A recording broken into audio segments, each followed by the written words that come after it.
Hi, welcome back to ClixVids. Again, I'm Daniel. And I'm Doug. This time we're going to be doing a breakdown of some of the pieces we opened in our last video. We're going to be going over the chases, super rares, primes, and then other notable characters that we liked. Let's go ahead and get started.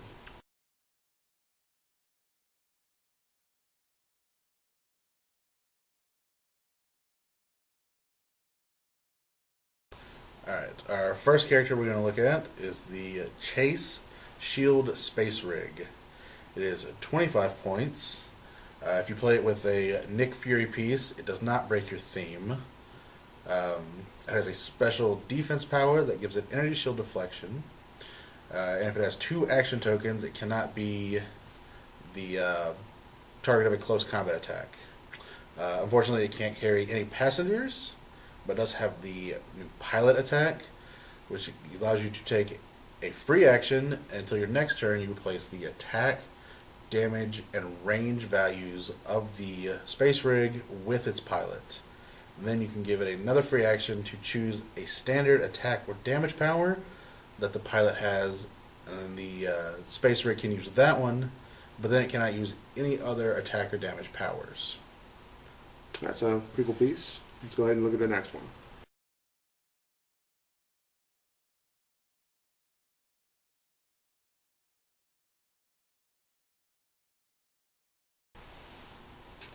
Alright, so here we're actually looking at the Hulkbuster. We don't have the full figure yet, but we just kind of want to go over it because we do have the base.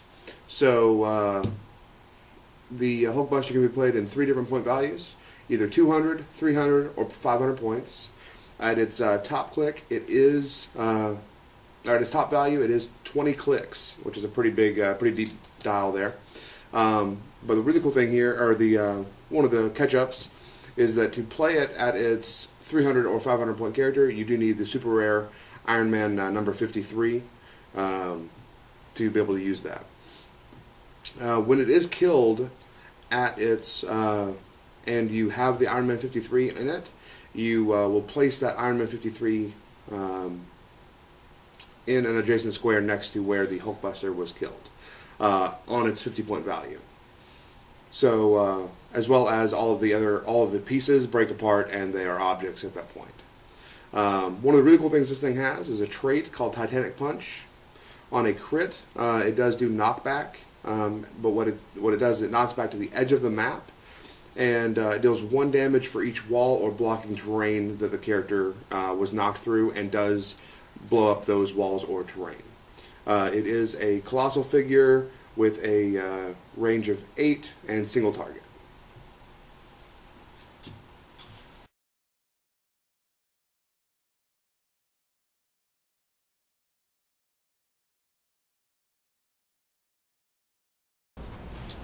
Alright, the next piece we're going to look at is King's Time Chair, the other chase that we pulled. Right. It is also a vehicle. This one has Power Cosmic for 90 points. That's really surprising for something that low. It has the new autopilot trait, which allows it to make actions without a pilot, but if it makes an attack, it will take 1 unavoidable damage. If you play it with a Kang, it will not break your theme. It also cannot carry any passengers. But it does have a special damage power that allows you to use probability control. And then if an opponent uses a probability control, the Kang Time Chair can then use probability control even if it has already used prob this turn. Is it within line of fire? Yes, if it is within range and line of fire. Okay. Again, 0 passengers. Yeah.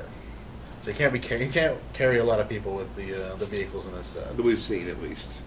They're still pretty powerful. And it also has the pilot attack ability that the S.H.I.E.L.D. Space Rig had. All right.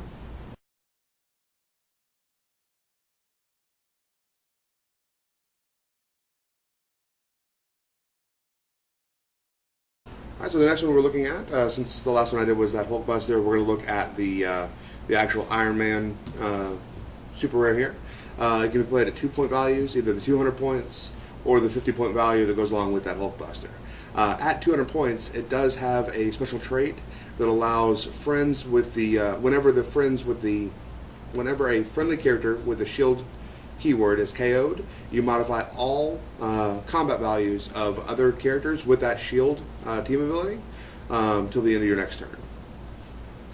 It also has a trait just on all of its point values that opposing characters adjacent to 2 or more friendly characters with the shield ability, they can't use willpower, telekinesis, or carry.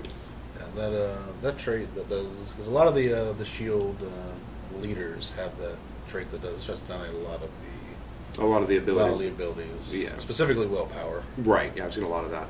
And the last thing that we wanted to talk about, other than just the normal talks here, is that it does have a special damage where adjacent friendly shield characters also get leadership, but they're able to remove, but instead they're only able to remove action tokens off of a higher point value character.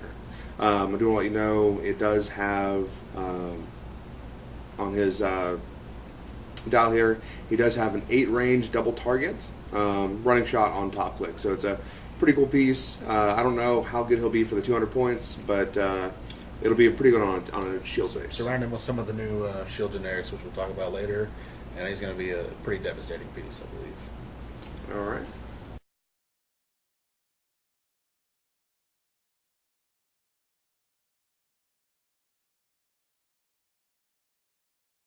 All right. The next figure we're going to look at is the super rare Nick Fury. It is 120 points. It also gives you the shield team ability. Which a lot of the stuff in this set will give you that team ability. Right. He has traded shape change, and when he attacks the highest point opposing character, he gets +1 damage, and it does penetrating damage to that character, Which is pretty devastating. Yeah. He also has a special damage power that allows him to shut down a power within range and line of fire. It's not outwit, so it can still work on Like power cosmic and things that can't be outwitted. It also does get probability on the special damage. Yes. And he also has a improved targeting, which allows him to see through elevated, hindering, and characters, which is pretty good with a 9 range.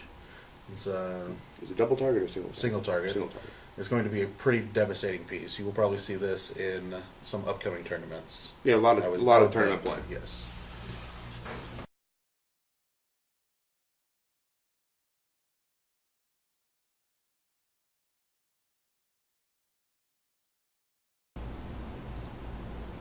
So next one we're looking at is the Thor here. It was the what was her real name? That was Jane Foster. Jane Foster. Okay. She has 145 points. One of the really cool abilities she has is a trait. She gets +1 damage and +1 attack when she targets one character that has a relic or resource attached to it. So it's going to be really good for competitive play there. Yeah. Because a lot of people, I mean, you almost can't play competitive like ROC stuff like that without a resource at least. And then she does have a special movement as well that gives her charge with full range as long as she is going in a direct line. And she does also break blocking with that charge. She then has a special attack, which she does have on top click, that gives her energy explosion, and she ignores characters, elevated, and hindering with that attack. She is indomitable with 8 double targets, so I think she's going to be a pretty good character, especially for 145 points. Yeah, and that 4 damage with shape change on her top click is going to be, she makes her hard to hit. Right, and she's got running shot on top click too, which is nice.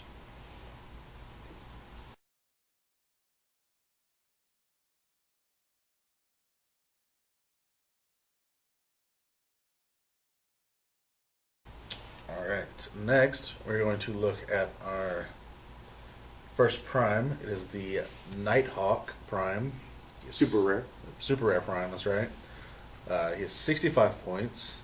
He has a trait that friendly characters cannot be mind controlled. And opposing characters cannot have their combat values increased unless they are adjacent to Nighthawk. He has Is it just him or just each other? adjacent to Nighthawk. Oh, cool. He has a special movement power that gives him charge, stealth, and flight, which is pretty good. He also has a special defense, which he starts with. He does not start with his movement ability, but the defense that he has gives him energy shield deflection and shape change. And then he adds 1 to his shape change roll for each adjacent friendly character. Oh, awesome. So it's a lot like the Wasp from the Age of Ultron. Yeah, so hopefully he'll be hitting his shape change pretty easily. I mean, he has a 6 range with a single target, and again, you surround him with some shield guys.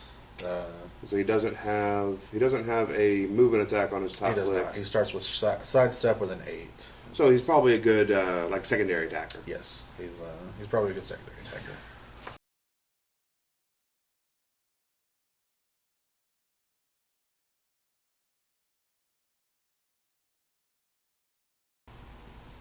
All right, our next one here is Golden Claw. He is a unique character, a super rare at 135 points. He actually has a special trait that if he hits a opposing character, he gives them a Mind Slave token. Any opposing characters with Mind Slave tokens, they subtract.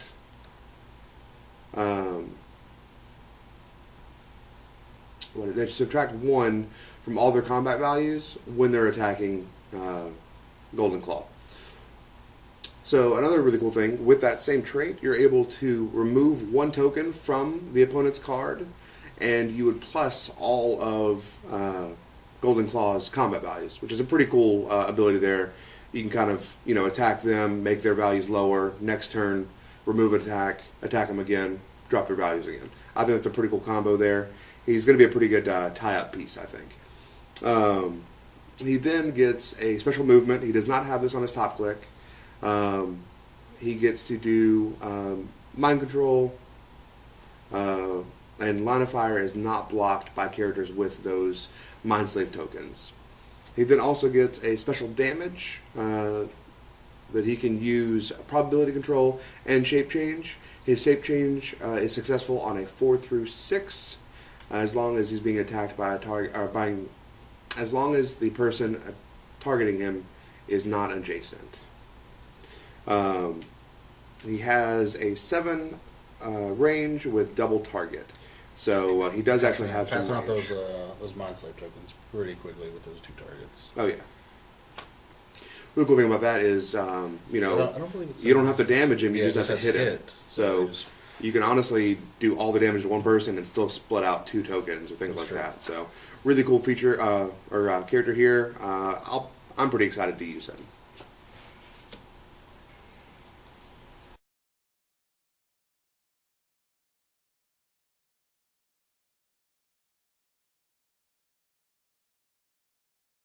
Next, we actually have 2 characters that we're going to look at. One is the uncommon Contessa Valentina. She's 85 points. She has the same kind of trait as our Iron Man earlier. If there are characters, 2 friendly characters adjacent with the shield keyword adjacent to an opposing character, they cannot use willpower or outwit. She also has a second trait, which allows her to use Mastermind, but only on 2 people with the Hydra or Shield keywords. And then when she does, she adds a traitor token to her card. After she has added a traitor token to her card, she rolls 1d6. If the result with you add the traitor tokens total to your roll, and if the result is 8 or more, you then trade her out for this Madam Hydra on the same click number. So let's go ahead and just talk about Madam Hydra real quick. All right, and the Madam Hydra traits are every time she takes damage, you choose a person adjacent to the attacker, and you deal them 1 penetrating damage, and then you give them an action token. So people are going to be a little weary to hit her.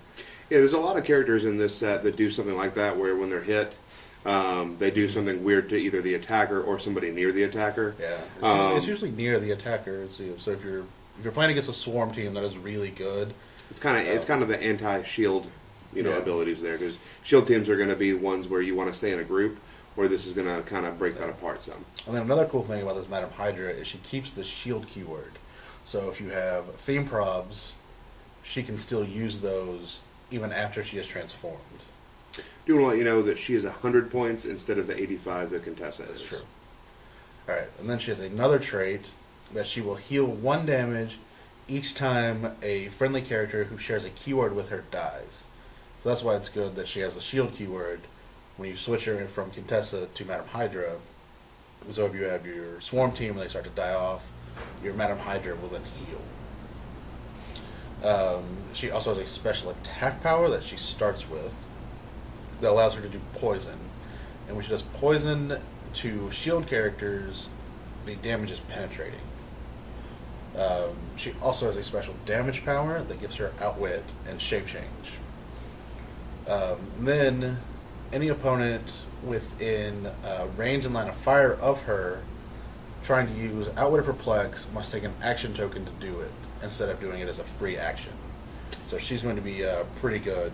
Well, she actually has that on her top click, too. Right, both of those are on her top click. So And it should be pretty easy to keep her on her top click if you are masterminding with your Contessa to begin with to then switch into her. right. So the Contessa shouldn't take any damage, and then your Madam Hydra should be able to come in on her top click. And honestly, even if you don't, switch into her and you just pay the 100 points for her, Yeah, she is very well she's- costed she's for very what she good. does. Like, she will be very good on a Hydra team or even a Shield team because she still has both those Right, keywords. she does both.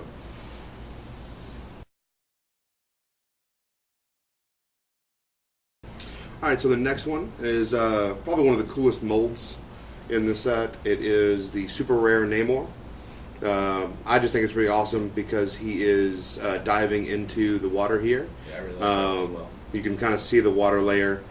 I always thought he was pretty cool. I just really like how they kind of took that theme or that scene into it. Some of the things that he does, he has a trait that he ignores barrier and smoke cloud. He also has another is that a trait as well that when a friend uses what is it? The invade your territory. Invade territory. There we yeah, go. that all the invaders have, Right. which is what gives them the ability to move through the barrier and smoke cloud. Right, exactly. Whenever a friendly character uses that, he then changes that barrier or smoke cloud into water terrain, which then he uses his third ability, which is a special damage, which is when he is in water and has 0 or 1 action tokens on him, you can place him in another water token within 6 squares. So not even line of sight or things like that. It's just within 6 squares. So he's gonna be pretty good on an invaders team, especially if your opponent is playing barrier or smoke cloud. He is Indom. He has no range, which I kind of expected that. Yeah, he's 140 points. He does have charge top click, and he does have that special damage first couple of clicks. So I think he'll be a really nice character. I don't know how much he'll play with him being 140 points, but I think you'll see him in some local casual games. I don't know that he's a competitive piece. right. But again, one of the coolest, definitely one of the best sculpts I've ever seen.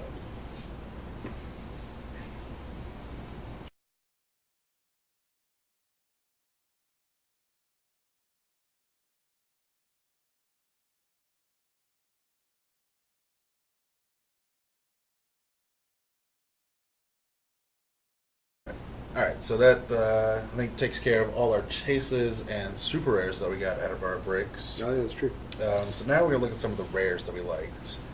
The first one we're going to look at is this Dr. Demonicus. Probably one of the coolest pieces I've ever seen. I like him a lot. He's 80 points. He has a trait that allows him, if there are no friendly characters on the map that are friendly bystanders that are named on his card, which There's 4 different ones. there are 4 different bystander tokens that he can put out. So you choose one of them if you haven't already chosen it this game to put that one out in an adjacent square. And then they are all colossal, which goes into his special attack power. Adjacent figure friendlies with the colossal damage symbol modify their defense by +1. He starts off with that power. He also has mind control in a range of 6 with a single target. Um, these bystanders he puts out are pretty good on their own. They won't be easy to hit. Obviously, one has a 19 defense. It has toughness on it. There's an 18 defense. Actually, one has a 19, and the rest have an 18 defense, with all having some kind of damage reducer. Looks like one of them had shape change. One of them had super senses. Yeah, one of them has close combat expert and a range combat expert. They're going to be very good when he puts them out. They're going to be hard to kill, and they're going to be able to do some damage. What's really awesome about those is that it allows him to be usable in any kind of game that you're having. So he's a really versatile piece. You're playing against a ranged team. You're able to put pieces out that are better for range. You're playing against a close up and personal team. He's got those as well. He only has 3 clicks, but I think he makes up for that with those other clicks. Being able to put those guys out there to kind of shield him, because they're all, like I said, they are all quite good.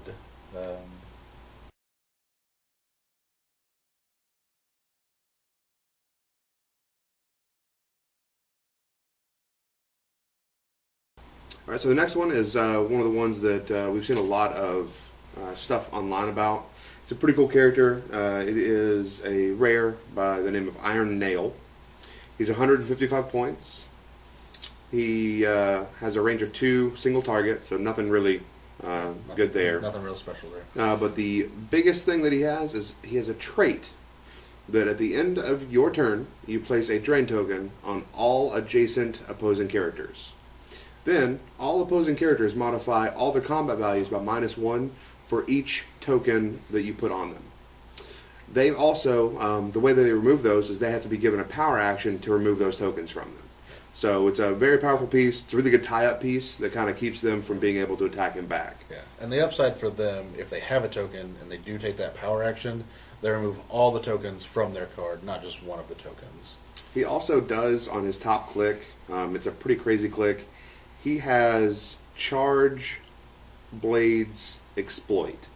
It's a pretty crazy top click. So he really gets in there, and then wants to be adjacent. Yeah, he's got a movement of 10, and he is indomitable. So you can pretty much push him out to the middle of the board and hit him on turn 2. And with an 18 defense, impervious on the top click, he's going to be hard to hit and hard to kill. He's one of the pieces that you're probably going to see a lot of him. People got really excited when they saw it. I don't know if he's going to be as good for 155 points, especially in the ROC events, because they're 300 points, especially with resources, things like that. Using one figure that is over half your points is sometimes hard to justify. Right. So this one is pretty good. I don't know. Most of the time, a point that you use, or a character you use half your points for, most of the time he's going to be a game changer right off the bat, and a lot of times they have a really high range, or just something like that you just can't justify not playing it.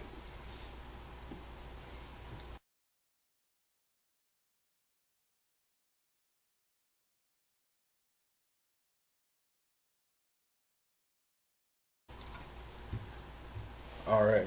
Next, we're going to look at again the title character of our set. This is the 001 Nick Fury. The common. Yes. It has, much like the Ultrons out of the Age of Ultron set, it can be played. It has a 65-point starting line. So you play your first one that you put on your team at 65 points. And then any other Nick Fury you put on, or any one of these Nick Furies you put on after that, they are each 25 points.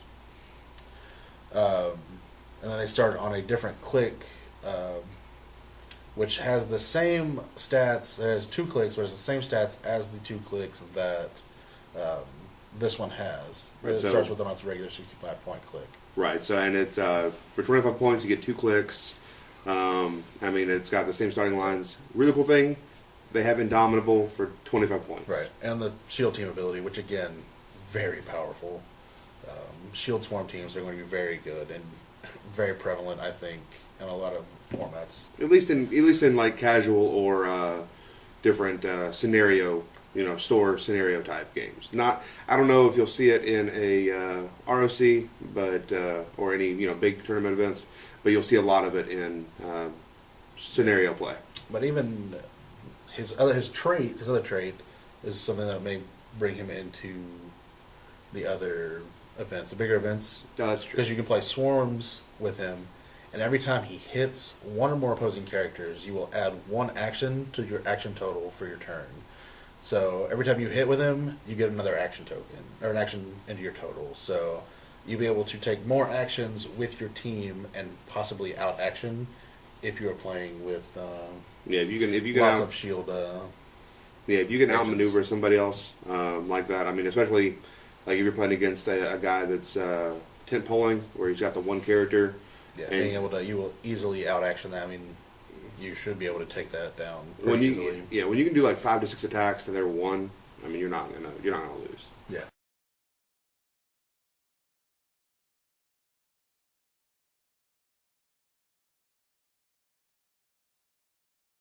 All right, now we're going to take a look at some of the generics from the sets. We're going to take a look at the shield generics right now. All right. And they have point values ranging from 20 points to 45 points. They all will give you the rally trait, which allows them anytime they hit an opposing character, they will add 1 to your action pool for your turn.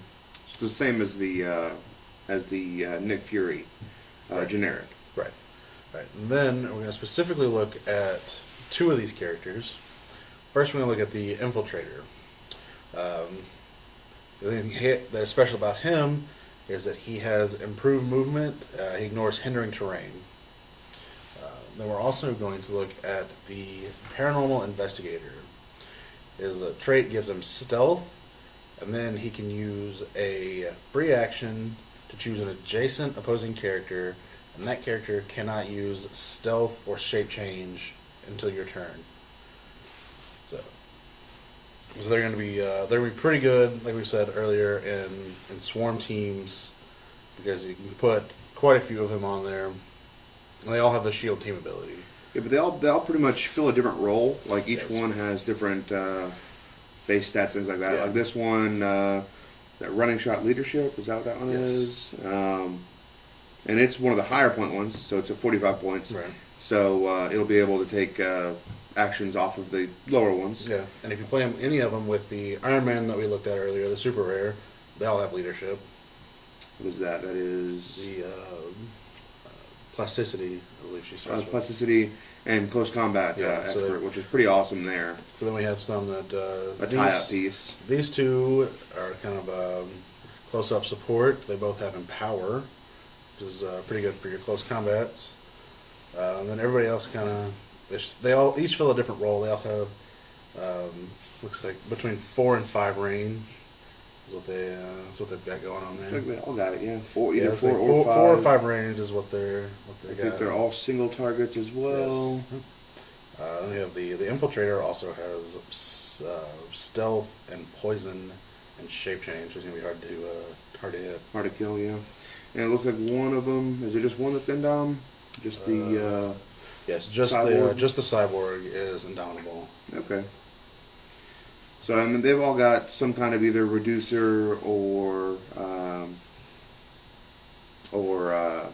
Some sort of evasiveness. Yeah, ability. they've all got a defensive ability to kind of help out, keep them alive, things like that.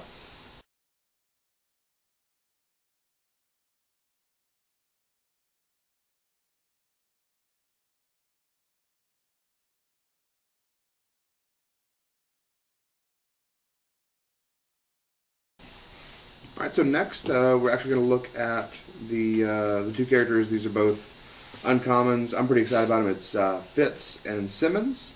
They are both 35 points respectively, and they've got some really cool little abilities here.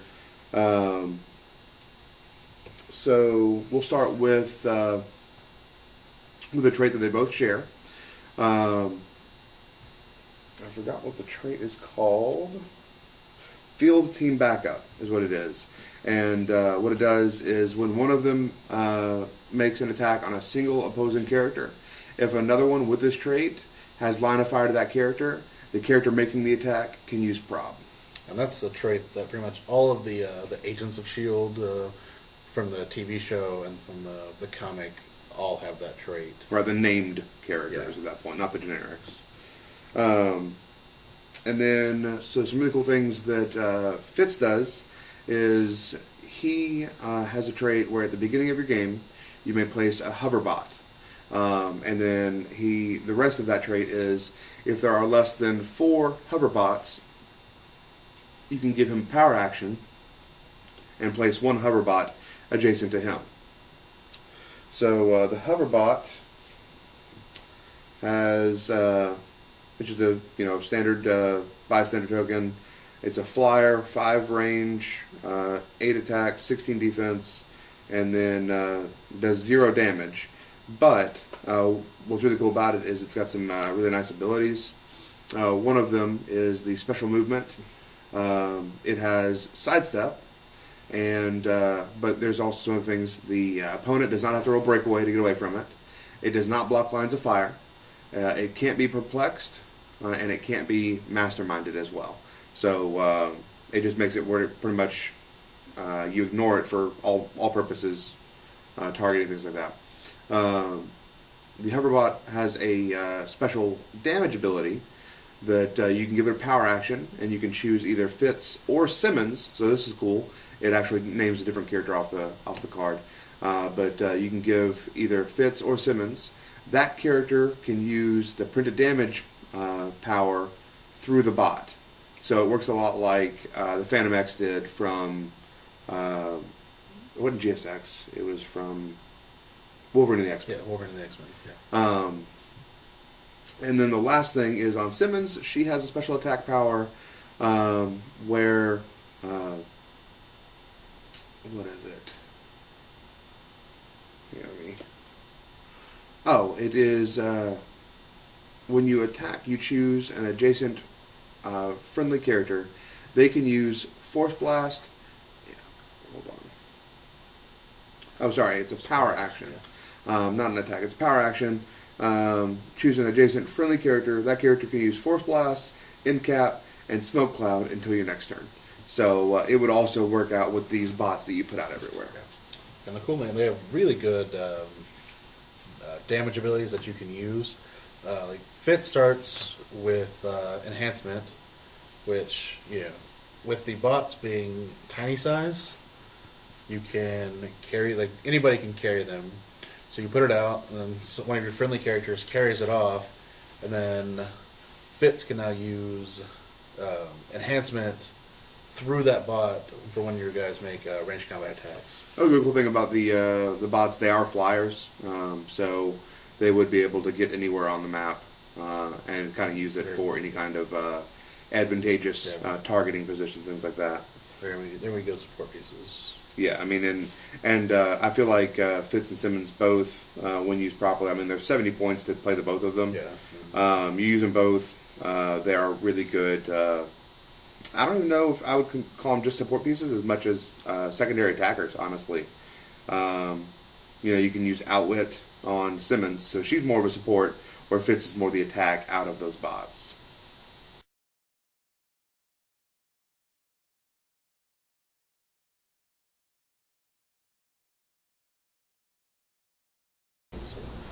So the last figure we're going to look at today is Hive. He's an 80 point, he's an uncommon, but he has some pretty good traits. Anytime he hits with an attack, you place a parasite adjacent to each hit character. The parasites have no movement, no attack, 17 defense, and no damage. So they're not really doing, but they do have plasticity and poison. So if you can, so all you have to do is hit your attack with them. Then his other trait is when he takes damage from an attack, After that, you choose one character adjacent to the attacker to take 1 penetrating damage. So just like the The Madam Hydra. Yes. So same ability, or partially the same ability there. And then, after you've done that, you will then choose someone who is adjacent to one of your parasites, and they will also take a penetrating damage. Yeah, so I mean, it's another way to just kind of spread out damage over all the pieces instead of just focus on one piece. Yeah. Another really cool thing that he kind of hinted on is that you just have to attack, or you have to be able to just hit them with Just the hit the attack. attack. You don't even have to deal damage to them. So he does have, what is it, 2 printed damage? He does. And he's got a double target. So you could actually attack 2 characters, do all the damage to one of them, and you'll be able to put out 2 parasites. Also, he does have mind control, so you can also use that. You can mind control somebody, and after you hit that attack and done whatever you're going to do with them, you then can put the parasite next to them.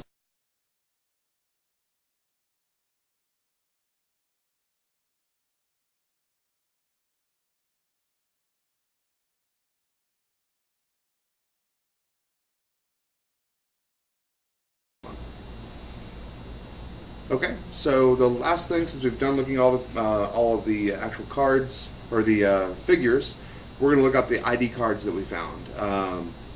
And I'm really excited. I really want to play the round table. I think it's going to be a lot of fun. I'm kind of hoping that they pull some of the power away from the resources and make it where it's just a utility like the round table is, because honestly the resources so far have been kind of OP. But let's go ahead and start. I'll just take the top one here. Looks like this one is the War Machine, which is really cool here. His real name is James Rhodes, so any person who has that, even if it's not actually in the War Machine, you can still use him. His inspiration is you get +1 damage, so that's pretty good. I'm glad to see multiple cards with the same inspiration, so you can kind of cycle through them on that table. Right. The next one we're going to look at is the Black Knight. The real name is Dane Whitman. And his inspiration is he gives exploit weakness, which is really good. And, plus, the Black Knight is a very good piece. Yes. Yeah, we said that in the unboxing, but Black Knight is probably one of the strongest figures in the Age of Ultron event set. It's ridiculous. So the next one is the Black Panther. His real name is T'Challa. He actually has a really cool inspiration. He allows the person to be able to use Barrier, Smoke Cloud, and Stealth. So those are all really good abilities, especially with the Smoke Cloud and Stealth at the same time. You kind of get to use one to make the other one work. So that's a really cool little inspiration there. Especially, it's only going to be really good on the round table. I wouldn't really see this being good with you calling him in, because you have to use the power action to call him in. So you wouldn't really be given another power action to that character. So this would only be good on the round table piece. The next one we're going to look at is the Spider-Woman. Real name, Jessica Drew. She gives you, with her inspiration, you have plasticity, and you get to ignore super senses while you're attacking. So she's going to be really good, because she gets you tied up, and then when you do your attack, you just completely ignore super senses. Yeah. I mean, being able to get through that, there's so many pieces nowadays that have super senses or are able to get super senses through something else, that being able to get through it is just game breaking. So the next one is going to be the U.S. agent. His real name is John Walker. His inspiration is the opponent's character can't use Barrier, Smoke Cloud, or Stealth. So he's like the Anti-Black Panther. Anti-Black Panther. But so it's going to be another really nice one. He'd be more useful if you just wanted to call him in, not just off of the table like the Panther would be. And the last one we're going to look at is Miss Marvel. Real name, Carol Danvers. And her inspiration is she gives you +1 defense. So she's pretty good to call in when you have a bunch of guys and nobody's able to take any actions. Yeah, that's what I was going Which to bring is, up. Especially that when you have to clear all your right, characters. you bring her in, everybody gets a little defensive boost. Yep. So that actually ends us looking at those at all the things. So again, thank you for watching. We really do hope you enjoyed it. Leave any comments for any other type of videos you would like to see us do, and then keep checking back and for future videos. Yeah, we really hope to get a steady schedule of videos coming in. Again, it's kind of hit and miss right now, or stop and go as we get all the schedules figured out. But we hope to get a steady schedule in the near future. Thank you.